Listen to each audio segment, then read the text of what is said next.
Hello, everyone. My name is Christina Fournier, and I'm really excited to present my project. I focused a lot on access to care in my projects and in behavior as well. So I'm going to be presenting my projects on cause, protocols, and participation, which is basically enhancing access to care procedures while also enhancing that cooperative and care training with owners. But first, show of hands, who has a pet in this room that they love dearly? Yes, okay, so most of us have pets, right? But I think most of us can also agree that pets can be pretty dang expensive, right? They cost a lot. So let's introduce you to Buddy. Buddy is going to be a representation of your pet, a very lovable baby, but also Buddy will come with a lot of costs, unfortunately. According to USA Today, we're seeing that the average cost of pets are about $1,600 yearly. Now that is quite a bit when you break it down for those who do not have as much financial ability to afford these types of pets, right? But we also believe that everyone should have a pet or be able to love a pet, right? So that is a big focus of my project. But before we get into my project, let's focus on my background. So these are some pictures throughout my entire life of animals and their experiences that have really changed the way I view pets and the way I viewed animals and generally what they are like. I believe that animals are one of the best ways of support for humans. Through pets, they love you and care for you when no one else really will sometimes. So it's a great support system, and that has really led me to choosing the CSM program. I've heard all of my GTAs raving about this program, and I was like, maybe I should be there too. And so I applied, and it was amazing that I got accepted, and I'm very happy to be here and work through all my projects. Going on to career goals, just in general, my goal in first is just to gain experience as an animal care expert. I have enjoyed learning about animals, learning about the processes of working with them, so that is my number one career goal. I have also loved to make strong connections. The network I have made is amazing, and all these professionals can really learn off of each other, so it's very good there. Focusing on becoming possibly an animal behaviorist, I believe that animals should have choice and freedom in most of their things, and I believe that we can work a lot more on that access to care and behavior as well, so kind of focusing on how to give participation. And then lastly, once again, providing access to care to underserved communities. Everyone deserves love and help when it comes to their pets, so kind of working towards that either in supplies or behavior is a great option. So let's focus on my first project. We are focusing on standardizing operational procedures, specifically on the Healthy Pets Clinic and Health Plus program at Animal Friends Alliance. These are two of their low-cost vet clinics that I was very excited to work on and kind of create SOPs in order to run these programs in the future. My organization, as I stated, was Animal Friends Alliance, and was very lucky to be paired up with them. They're an amazing organization here in Fort Collins that really focus on providing those animal resources, those services, and like education to communities so we can really promote these experiences and once again also reduce pet homelessness and pet overpopulation. I was very grateful to be paired with Josie Kerrigan. She is the amazing Community Pet Resources Manager at Animal Friends Alliance. She overviews a ton of different things at Animal Friends Alliance, specifically in animal care and access to care. So Pet Pantry, which offers free pet food to the animals, and pets.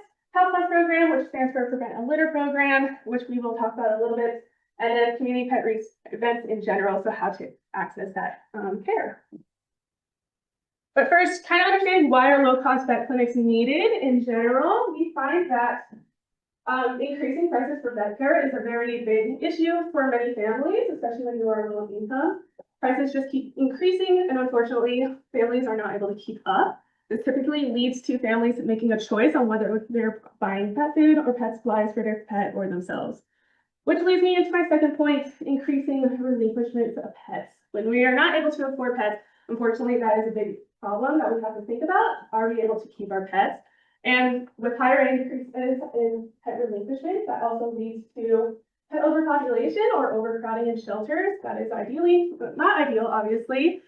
We do not have enough resources for those pets there, leads to awkward or not ideal situations.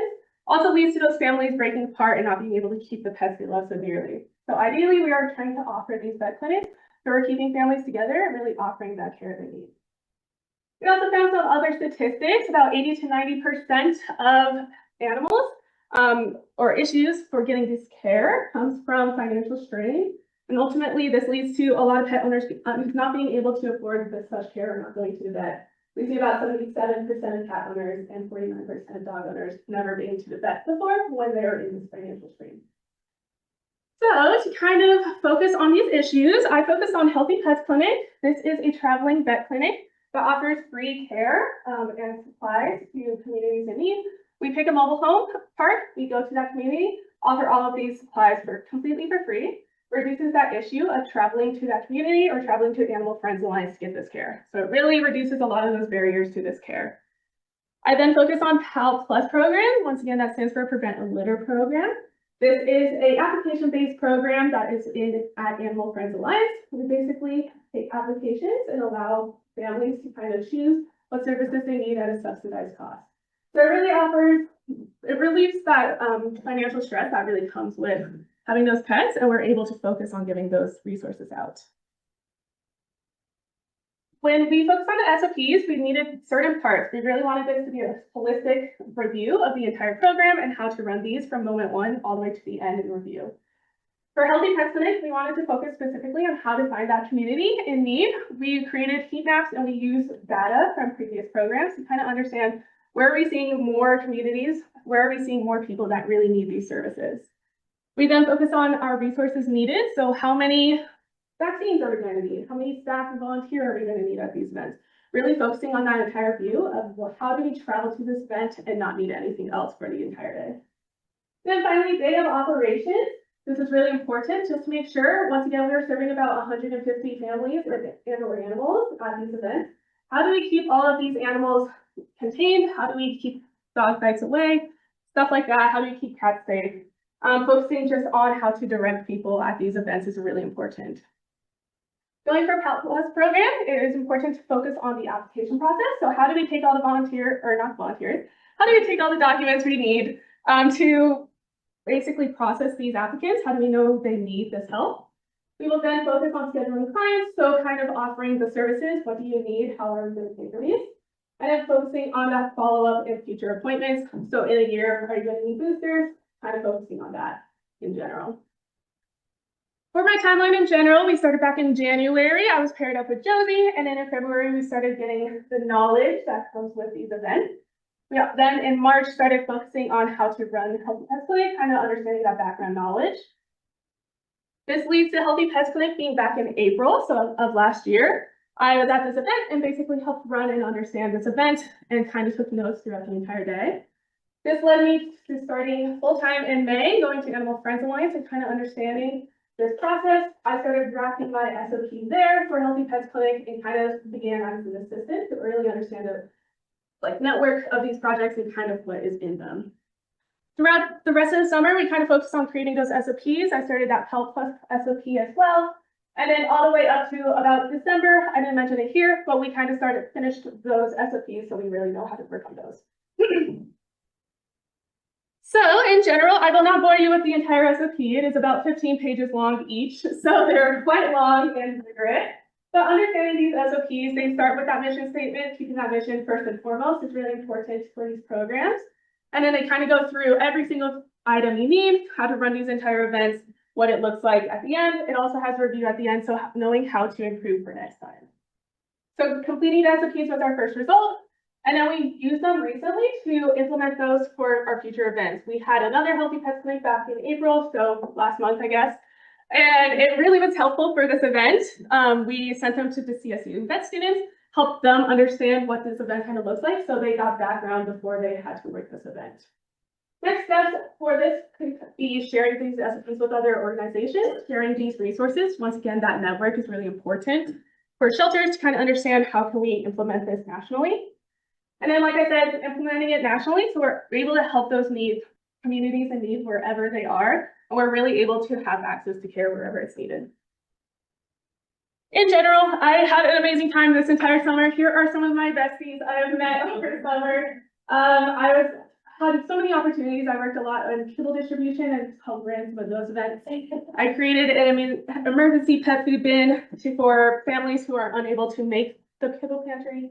Worked at kind of different events, and I met all of these cuties. Definitely a grand old time, and I loved my entire experience there, and I would never take it for granted because they're amazing. I love all the volunteers I met as well.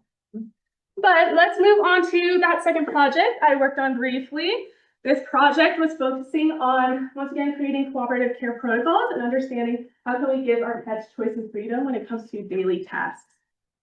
So just in general, once again, creating those cooperative care protocols, you're going to see a bunch of our different featured behaviors we focus on. Each of these behaviors is paired up with a specific pet, kind of understanding how to train these protocols overall. I'm going to put all of our lovely participants in here. Kind of reading through, you can kind of see how we paired them up. I had 9 participants total, 3 cats and 6 dogs, all different ages, all different sizes.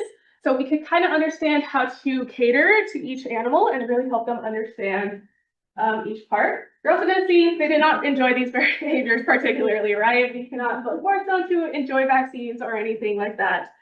So my idea was, let's see how we can kind of fix these behaviors, give them choice and control throughout the whole thing. Here are kind of the results we're seeing overall. I started this back in January and February and kind of seeing over time how are we able to really build this relationship and see results. You're going to notice we have a lot of positive results so far. We're going to go into a few specifically, but I would like to highlight like nail trims. We're able to see full participation in nail trims. That is something typically considered not something enjoyable for our pets. But I'm seeing a lot of my animals, after training them, they're choosing to participate and are giving their paw to get a nail trim, which is amazing to see. Ultrasound positioning is also a really successful one. We're able to kind of choose which side Kona, our lovely participant, lays on. We're able to kind of work through there.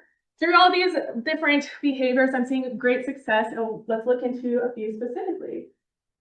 So hopefully, maybe these videos will not start, unfortunately. Yeah, I don't think those videos are going to work, unfortunately, but that's okay. We can kind of talk through them. So this is Junie. We focused on nail trims specifically for Junie. We started in the late February and kind of worked on from there. I like to start all my behaviors with a behavior they fully know and are really confident in. So we focused on shake for Junie. She's really confident in giving her paw over. Once after that, we can kind of focus on working up from there. It reduces their stress since they know that behavior well.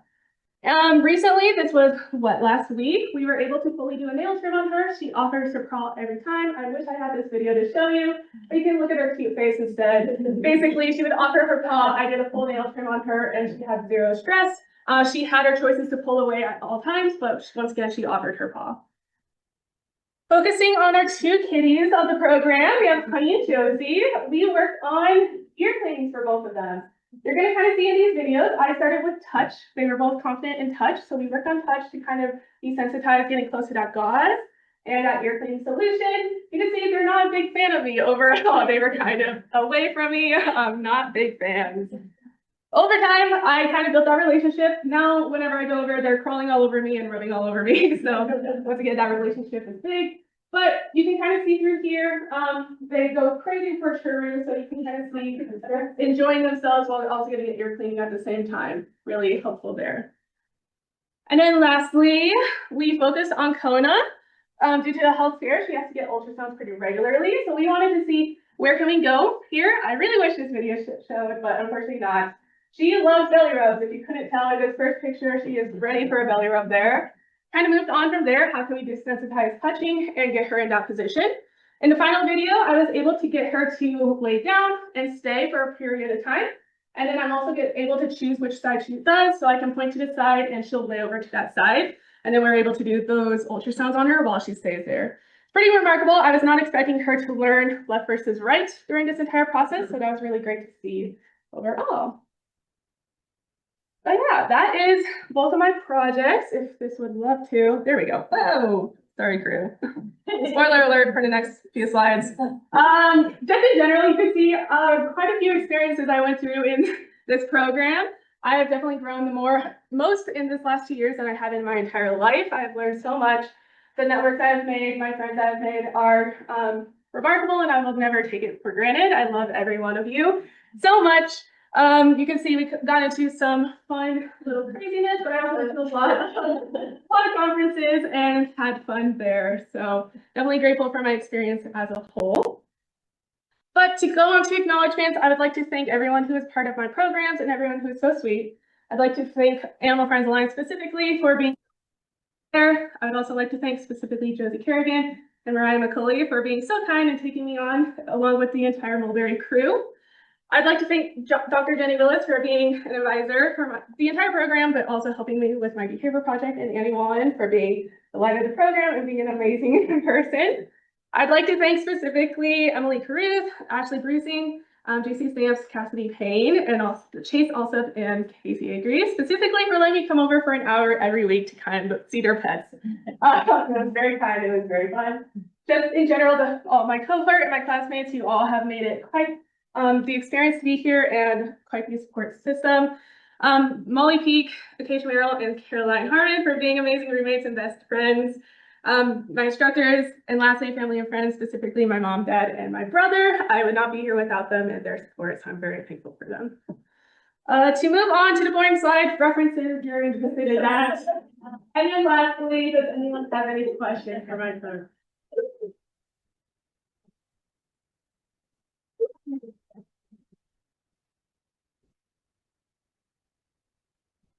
Questions? Okay, that makes my job. Oh, okay. Oh, too many questions. Who wants to go? Kaylee, do you want to? Yeah, do you have any sort of dream behavior that you would like to work on one day with any species? Oh, any species. I think the big scary ones are kind of fun. You know, a tiger would always be a fun one to work with.